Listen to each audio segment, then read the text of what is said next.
Lieutenant Takeo Shibata opens his eyes to blinding white lights. His flight suit clings to his skin, soaked with seawater and fuel. The last thing he remembers is his Zero spinning toward the ocean, flames licking at the cockpit canopy. American voices echo around him, sharp, urgent, incomprehensible. He's aboard an enemy carrier, a prisoner. He expects interrogation, torture, perhaps. Instead, a sailor appears beside his medical cot, holding something impossible. Something that makes no sense in the middle of war, in the middle of the Pacific, in the middle of hell itself. The destroyer's crew had briefly considered drowning himself. Honor demanded it, but exhaustion had stolen his resolve, and the hands that grabbed his arms and hauled him onto the deck met no resistance. Now, aboard the Lexington after a quick transfer, Shibata lies in the carrier's medical bay. The room is impossibly clean, impossibly bright. Everything is metal and order. The doctor who examined him spoke no Japanese, but his hands had been professional, almost gentle, checking Shibata's burns and bruised ribs with practiced efficiency.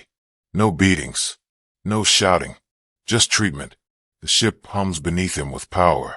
He can feel it through the thin mattress, a deep, constant vibration that speaks of engines far more substantial than anything he'd felt aboard the carrier Shokaku.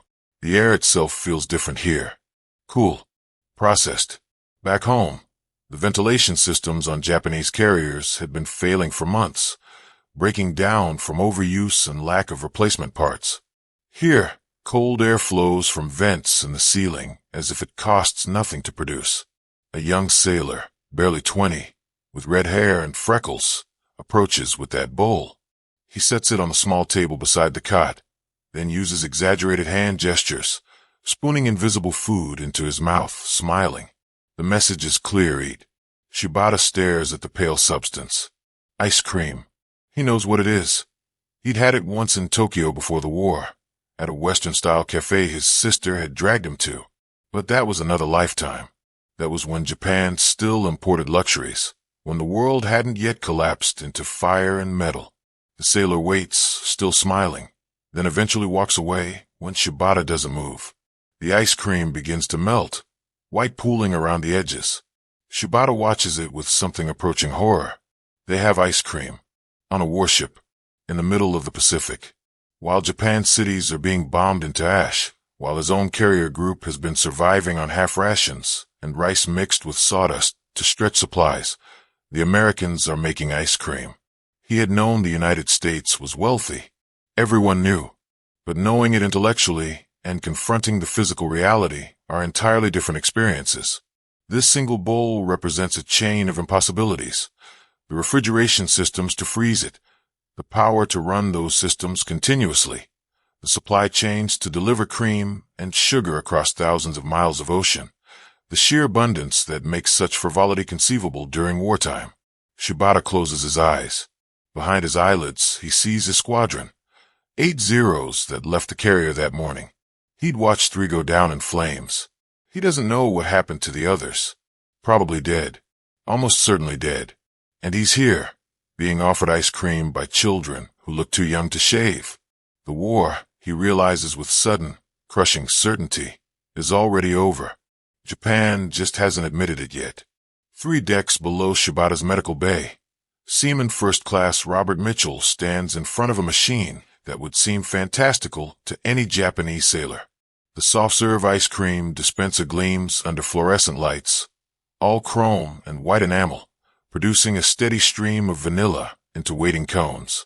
Mitchell is 19 years old, from a dairy farm in Wisconsin, and this is his duty station twice a week, running the ship's ice cream bar. 2 vanillas, 1 chocolate. Another sailor calls out, and Mitchell moves through the familiar rhythm. Pull lever. Fill cone. Swirl top. Hand it over. The line stretches back through the narrow passage. 20 men waiting for their afternoon treat. It's 1,400 hours, and this is the daily ice cream call, as regular as battle stations or mess hall schedules. The USS Lexington produces approximately 500 gallons of ice cream per week. She has 3 separate machines dedicated to the task, plus 2 backup units in storage. The ice cream parlor, officially designated as the Gedunk Stand in Navy slang, operates from 1,400 to 1,600 hours daily, serving soft serve to the carrier's 3,000-man crew. On special occasions, usually after successful combat operations, the hours extend and production increases. Mitchell has no idea that his routine duty represents something revolutionary in naval warfare. He doesn't think about the engineering required to keep these machines running in Pacific heat, or the refrigeration systems that occupy entire compartments below deck. He's a farm kid serving ice cream to other farm kids and city kids, and everyone else who ended up in navy blue. To him, it's normal. It's just how things are. But normal for America in 1943 would seem like science fiction to Japan. The Lexington's cold storage holds 2,300 cubic feet of refrigerated space. She carries ice cream mix in 50-gallon containers, chocolate syrup in industrial quantities, and enough sugar to supply her dessert operations for 6 months at sea. Her electrical generation capacity, necessary to run the refrigeration systems, exceeds the total output of some Japanese carriers. The Lexington produces 7,000 kilowatts of electrical power. For comparison, the Japanese carrier Zuikaku produces barely 2,000 kilowatts, and most of that is dedicated to essential systems: engines, elevators, communications, and weapons. There's no room for ice cream in the Imperial Japanese Navy's calculations. There's barely room for adequate food. Lieutenant Hideki Yamamoto, shot down 2 weeks before Shibata and now housed in the same prisoner section, had been shocked to discover that American carrier crews ate 3 full meals daily, with meat at least twice a day. His own carrier, the Genyo, had been serving 2 meals of rice with pickled vegetables and occasional fish. Meat had become a memory. Fresh fruit was non-existent. Sailors chewed on dried seaweed to stave off scurvy. Yamamoto had lost 12 pounds during his last 3 months of service. He gains 4 pounds during his first 2 weeks as a prisoner aboard the Lexington. The Americans offer him food constantly. Breakfast, eggs, bacon, toast, butter, coffee with real cream. Lunch, sandwiches on white bread, soup, sometimes fried chicken.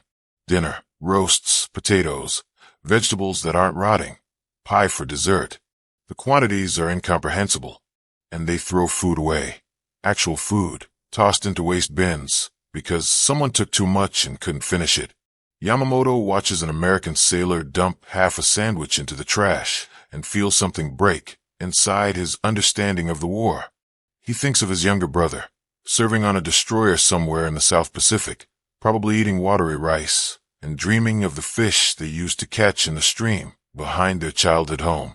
He thinks of his mother in Osaka, rationing every grain of rice, making soup from vegetables she grows in their tiny garden because the stores have nothing to sell. And here, Americans throw away sandwiches. The ice cream situation aboard frontline carriers is impressive. The situation aboard the Navy's dedicated ice cream barges is almost absurd. In 1945, the U.S. Navy constructs a concrete barge in the Western Pacific with the single purpose: producing ice cream for the fleet. The vessel, officially designated as Ice Cream Barge 1, is towed to Ulithi Atoll and begins operations. It contains the machinery to produce 10 gallons of ice cream every 7 minutes.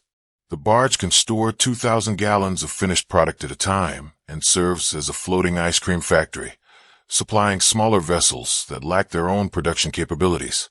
The barge costs $1 million to build, approximately $17 million in 2025 dollars. It requires a crew of 20 men whose sole military duty is making and distributing ice cream. During peak operations, it produces nearly 1,500 gallons per day. Japan's entire navy, by this point, is starving. Commander Mitsuo Fukuda, the pilot who led the attack on Pearl Harbor and who survives the war to write about his experiences, later describes visiting a captured American supply depot on Guam. The warehouses stretch for acres. He walks through them in a daze, seeing pallets of canned food stacked to the ceiling, boxes of chocolate bars, coffee, cigarettes, medicine, clothing, supplies in quantities that seem to have no end. In one warehouse, he finds a storage room dedicated entirely to candy, not military rations. candy, chocolate bars, hard candies, chewing gum, all organized and cataloged and ready for distribution. Fukuda sits down on a crate of Hershey bars and cries. He remembers the months before his capture, when his own unit was down to eating grass and bark to supplement their shrinking rice rations. He remembers ordering his men to catch rats for protein. He remembers the hunger that became a constant companion, the weakness that made even simple tasks exhausting. And America had been eating chocolate. The industrial disparity becomes impossible to ignore. Every captured Japanese officer who spends time aboard an American vessel comes to the same conclusion. The war was never even close. Japan had been fighting with swords while America wielded machine guns. The samurai spirit, the willingness to die, the tactical brilliance of individual commanders, none of it mattered against an economy that could afford to build boats specifically for making ice cream. Rear Admiral Taman Yamaguchi, before his death at Midway, had tried to warn Tokyo about this. He'd studied at Princeton in the 1920s, had driven across America, had seen the factories and farms and endless resources. He told anyone who would listen that fighting America was suicide. Japan's entire industrial output for a year equaled what America produced in months. The numbers weren't close. They weren't even in the same category. Nobody listened. Or rather, they listened but didn't believe. How could belief exist when the alternative was admitting defeat before the first shot was fired? Ice cream wasn't just about nutrition. It was about morale. And the U.S. Navy understood morale in ways Japan's command structure never could. Captain Ellis Stone, serving as the Lexington's executive officer, writes in his personal diary about the ice cream operations. He notes that ice cream calls consistently rank among the highest attended non-mandatory gatherings on the ship. Men line up willingly, cheerfully, trading jokes and stories while waiting for their cones. The ice cream parlor becomes an informal social center, a place where ranks mix more freely than in other areas of the ship, where the pressures of combat duty temporarily lift. Stone observes that crew efficiency improves on ice cream days. Men work faster, complain less, maintain their equipment more carefully. The promise of ice cream at 1,400 hours functions as a small but consistent reward system, something to look forward to, proof that the Navy cares about more than just their combat effectiveness. The Navy's Bureau of Supplies and Accounts actually studies this. They commission reports on morale factors, interviewing sailors about what matters to them, what keeps them functional during months at sea. Ice cream consistently ranks in the top 5 responses, alongside mail from home, movies, and shore leave. The Bureau concludes that the cost of maintaining ice cream operations, the machinery, the ingredients, the power consumption, the personnel, is justified by the improvement in crew readiness and retention. Japan has no equivalent studies, because Japan has no equivalent resources. Japanese naval commanders worry about morale too, but their solutions involve speeches about honor, reminders of duty to the emperor, and severe discipline for any sign of weakness. There are no ice cream machines to install. There's barely enough fuel to keep the ships moving. By 1944, Japanese carriers are operating on severely restricted fuel rations. Captains must justify every sortie, every training exercise, every deviation from the most efficient route. Pilots receive less flight training because aviation fuel is too precious to waste on practice. Ships stay in port whenever possible to conserve resources. The entire fleet moves cautiously, desperately, always one supply shortage away from complete paralysis. Meanwhile, American carriers steam across the Pacific with their ice cream machines running, their refrigeration systems humming, their crews eating 3 full meals plus dessert. Ensign Kiyoshi Ogawa, a kamikaze pilot captured after his plane malfunctions during a suicide run, and he's forced to ditch in the ocean near American ships, spends 3 weeks aboard the USS Essex. He expects immediate execution. Instead, he receives medical care, food, and eventual transfer to a prisoner of war camp on Hawaii. Before the transfer, a guard offers him ice cream. Ogawa refuses. He cannot accept it. The cognitive dissonance is too severe. He joined the Tokubetsu Kogekitai, the Special Attack Forces, because he believed Japan's righteous spirit would overcome American material advantages. He believed that sacrifice and determination would defeat decadence and softness. He flew his plane toward an enemy ship fully expecting to die for the emperor, to trade his life for American lives, to strike a blow that would inspire others and bring Japan closer to victory. And then his engine quit, and the Americans pulled him out of the water, and someone offered him ice cream. Everything he believed has inverted. Who is decadent? Who is soft? The Americans work with ruthless efficiency. They maintain their equipment obsessively. They practice their gunnery constantly. They coordinate their attacks with precision that Japanese forces can no longer match. And when the day's work is done, they eat ice cream. Ogawa sits in a cell on the Essex and realizes that Japan has been telling itself a story. A comforting story about spiritual superiority and warrior virtue. But stories don't stop bullets. Stories don't build aircraft carriers. Stories don't keep an army fed. By late 1944, the statistical reality of the Pacific War is undeniable. The United States produces 300,000 military aircraft during the war. Japan produces 76,000. American shipyards launch 147 aircraft carriers of all types. Japan launches 25. U.S. industrial output in 1944 equals 1,300,000 tons of merchant shipping per month. Japan's peak output, reached in 1943, was 260,000 tons per month. By 1944, that number has collapsed to less than 50,000 tons monthly due to bombing and material shortages. American farmers produce such massive food surpluses that the government must create programs to buy and store excess grain. Japanese civilians are starving in cities while the government requisitions rice for the military, which also doesn't have enough. The ice cream machines are symptoms, not causes, but they're perfect symptoms. They represent the end state of two completely different industrial philosophies encountering each other in total war. America's approach: overwhelm the enemy with production. Build so many ships that losing some doesn't matter. Produce so much food that even frontline combat troops eat well. Keep morale high through material comfort. Use industrial capacity as a weapon just as surely as guns and bombs. Japan's approach: maximize efficiency. Sacrifice comfort for capability. Emphasize spiritual strength over material advantage. Demand more from less. Accept suffering as proof of dedication.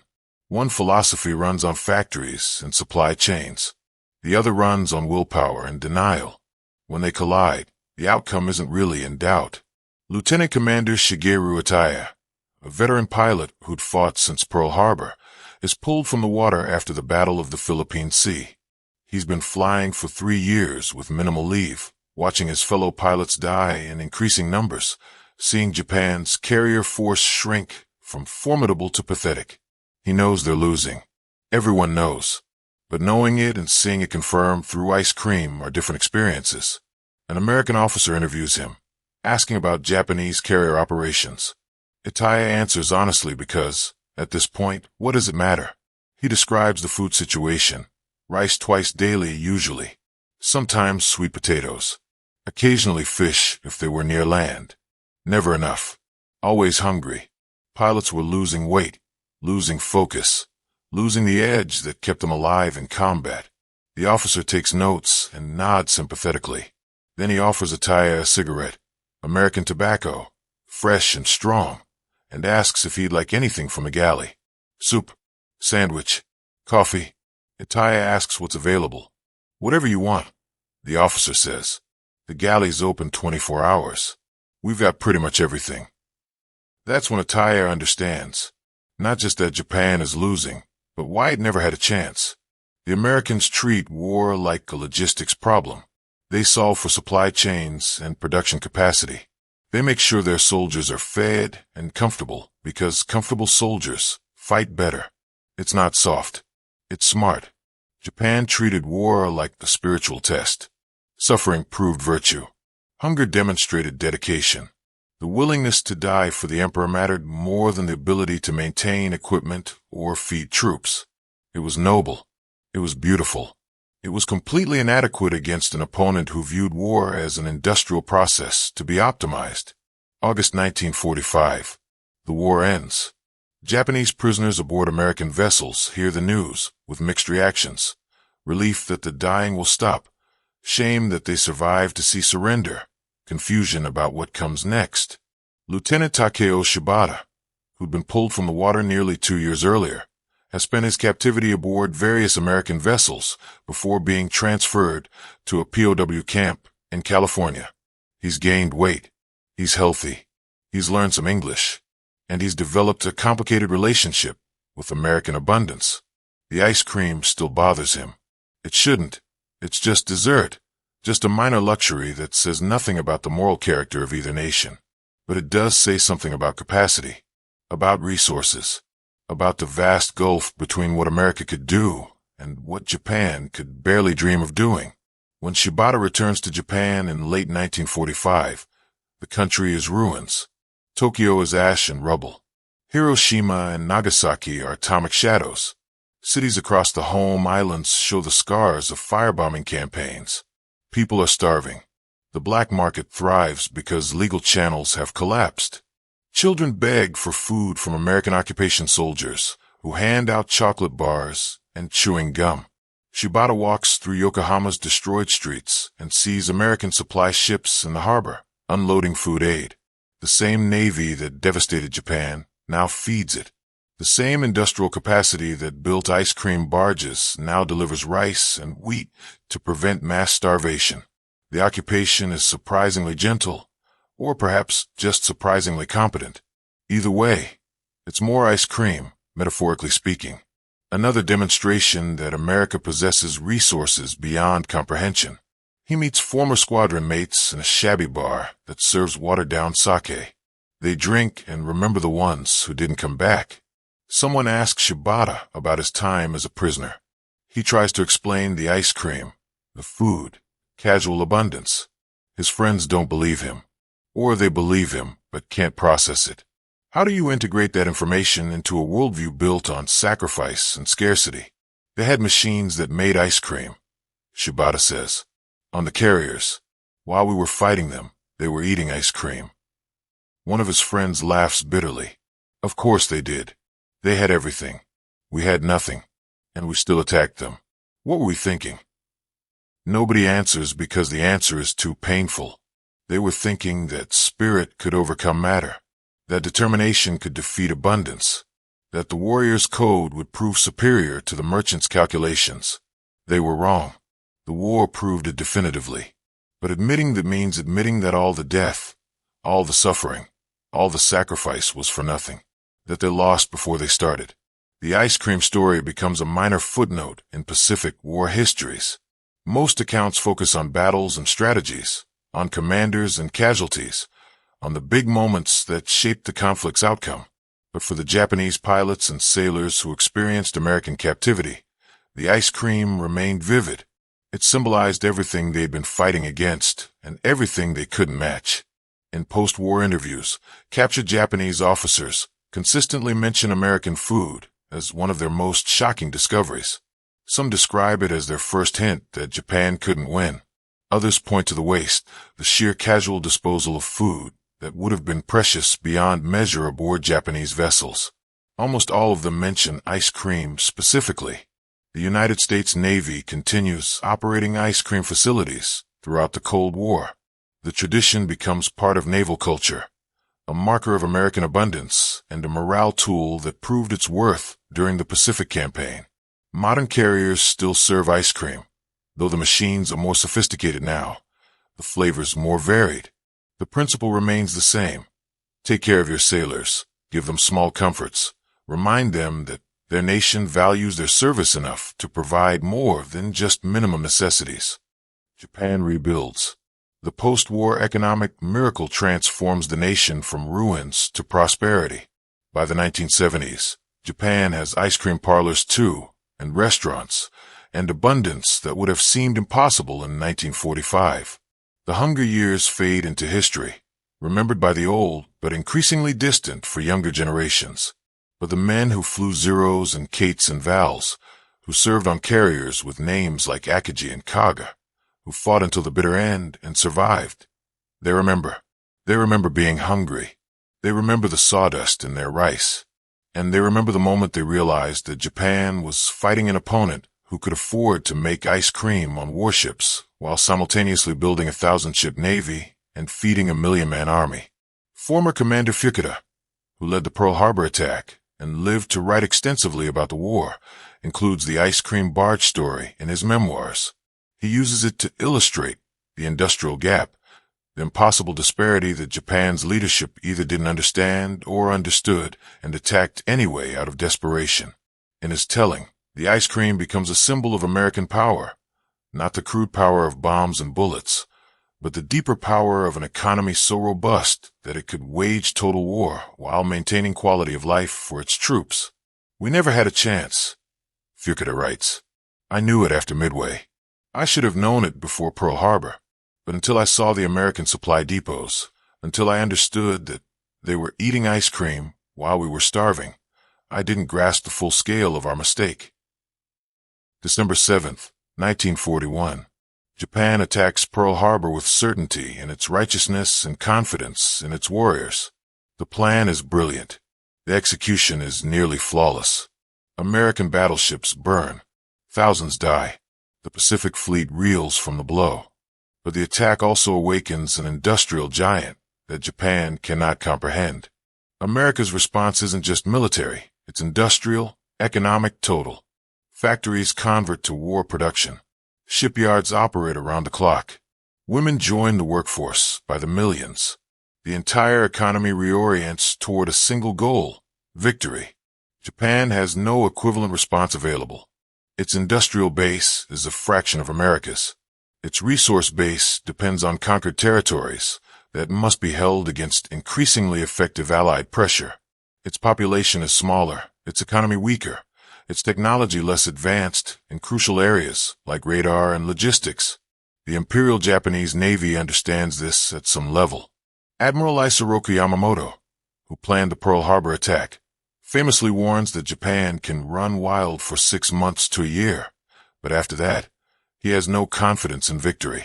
He knows America's potential. He studied there. He saw the factories, the infrastructure, the vast resources. But knowledge and political will are different things. Japan commits to war despite the odds because the alternative seems worse. American embargoes are strangling Japan's economy. The choice appears to be fight or submit.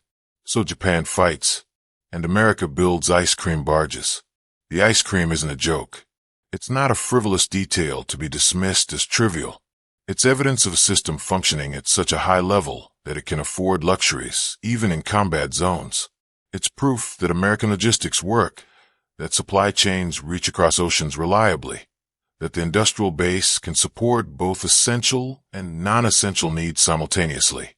Japan cannot match this. Japan can barely keep its essential systems functioning. Food supplies shrink. Fuel becomes critically short. Spare parts become unavailable. Maintenance standards drop. Training hours decrease. The entire military structure slowly degrades under the pressure of unsustainable operations, tempo, and insufficient resources. The Americans, meanwhile, improve. Their pilots get better because they train constantly with adequate fuel supplies. Their ships become more effective because maintenance is thorough and parts are available. Their tactics evolve because they can afford to experiment. And they eat ice cream. The Pacific War costs approximately 3 million Japanese lives, military and civilian combined. American combat deaths in the Pacific number around 106,000. The disparity reflects many factors. America's industrial advantage, superior logistics, effective tactics, technological edges in key areas. But it also reflects something simpler. Well-fed, well-equipped soldiers fight better than starving ones. This isn't to minimize Japanese courage or tactical skill. Individual Japanese units fought with determination that bordered on fanaticism. Pilots flew suicide missions. Soldiers defended hopeless positions to the last man. Sailors stayed at their posts on sinking ships. The warrior spirit that Japan prized so highly was real and was demonstrated repeatedly. But courage without logistics is just dying slower. Determination without resources is just suffering longer. Spirit without supplies is just sacrifice for nothing. The ice cream machines told the truth that propaganda couldn't obscure. One side had everything it needed, and the other side was running on empty. One side could afford luxuries while fighting, and the other side couldn't afford necessities.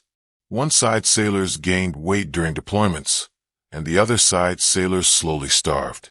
When Japanese prisoners returned home after the war and tried to explain what they'd seen aboard American vessels, many of their countrymen didn't believe them. The story seemed too extreme, too one-sided. Surely, the Americans had suffered too. Surely, the war had been difficult for both sides. The idea that America had been eating ice cream while Japan starved seemed like propaganda in reverse. But it was true. All of it. The ice cream barges existed. The carrier parlors were real. American sailors ate 3 full meals daily plus snacks. The supply system worked so efficiently that frontline combat troops often ate better than Japanese civilians back home. Lieutenant Takeo Shibata, decades after the war, speaks to a group of university students studying the Pacific conflict. They ask him what surprised him most about American forces. He's quiet for a moment, remembering that first day aboard the Lexington, the bowl of melting vanilla ice cream that he couldn't bring himself to eat. The ice cream, he finally says. They had ice cream on their warships. I knew then that we had lost. Not just the battle, the war, everything. Because a nation that can make ice cream for its soldiers while fighting across an entire ocean is a nation that cannot be defeated by willpower alone. And willpower was all we had left. The students nod, taking notes, trying to understand a world that seems impossibly distant. They live in prosperous, peaceful Japan. They've never known hunger. They can't imagine rice mixed with sawdust. Ice cream seems normal to them, unremarkable, just another everyday item available at any convenience store. Shibata doesn't try to explain further. How can you convey the psychological impact of that contrast? How do you describe the feeling of being on the losing side of such an absolute industrial mismatch? The students see ice cream as dessert. Shibata sees it as evidence of overwhelming power, proof that Japan's leaders had sent their nation to war against an opponent they could never defeat. The USS Lexington, the carrier where Lieutenant Shibata was held prisoner, survives the war. She's eventually decommissioned and now serves as a museum ship in Corpus Christi, Texas. Visitors can tour her decks, see the aircraft on display, learn about the battles she fought. There's a small exhibit about daily life aboard the carrier. It mentions the ice cream parlor. Most visitors find it charming, a humanizing detail that makes the massive warship seem more relatable. These were real people, the exhibit suggests, not just warriors. They liked ice cream. They had simple pleasures amidst the chaos of war. But the exhibit doesn't quite capture the full meaning. The ice cream wasn't just about morale or pleasure. It was about capacity. It was a flexing of industrial muscle, a demonstration that America could provide luxuries to frontline troops because its resource base was effectively infinite compared to Japan's. The exhibit mentions that the Lexington could produce 500 gallons of ice cream weekly, but it doesn't explore what that production capability represented in strategic terms. Japan's veterans understand. The few who remain, now in their 90s or older, carry the memory of that industrial gulf. They remember the hunger, the shortages, the desperate measures taken to keep ships operational and men fighting. And they remember learning that their opponents had no such struggles, that the American military operated from a base of abundance that made Japan's entire war effort seem futile in retrospect. In a strange way, the ice cream story offers mercy. It suggests that Japan's defeat was inevitable, not due to any moral or cultural failing, but simply because the industrial disparity was too vast to overcome. No amount of training, no degree of courage, no tactical brilliance could bridge a gap that wide. Japan didn't lose because its soldiers were inferior. They weren't. Japan lost because it picked a fight with an economy that could build ice cream barges while simultaneously constructing the largest navy in human history. This realization is both crushing and liberating. Crushing because it means all the sacrifice achieved nothing strategically. The outcome was determined by factors beyond the control of individual warriors. Liberating because it removes the burden of personal failure. The pilots did their best. The sailors served with honor. They simply fought for a nation that lacked the resources to win. November 20th, 1943. Lieutenant Takeo Shibata stares at that bowl of melting ice cream aboard the USS Lexington. He still hasn't touched it. He probably never will. It's not about the ice cream itself. It's about what the ice cream means. It means he's a prisoner of a power that can afford to be generous because it's so overwhelmingly superior that individual prisoners represent no threat. It means Japan is fighting an opponent that views war as a logistics problem to be solved through production and supply chain management. It means that all the warrior philosophy, all the talk of Bushido and spiritual strength, all the willingness to die for the emperor, amounts to nothing against an enemy that simply has more of everything. The ice cream melts completely, becoming a sweet puddle in the metal bowl.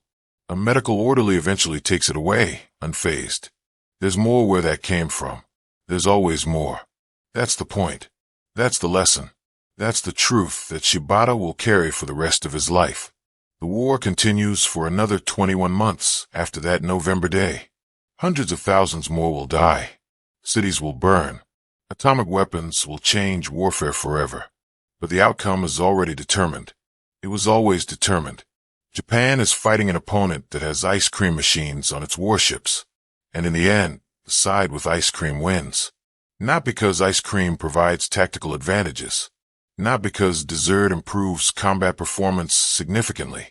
But because ice cream is evidence of a system working so efficiently, so abundantly, so overwhelmingly, that it can afford to care about morale boosters and quality of life, even while waging total war across an entire ocean.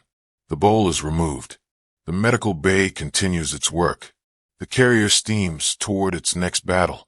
And somewhere in that massive vessel, the ice cream machines keep running, producing their 500 gallons weekly, feeding the crews who will take this ship into every major battle remaining in the Pacific War. The machines hum. The ice cream flows. And Japan, running on empty, fights on toward its inevitable conclusion.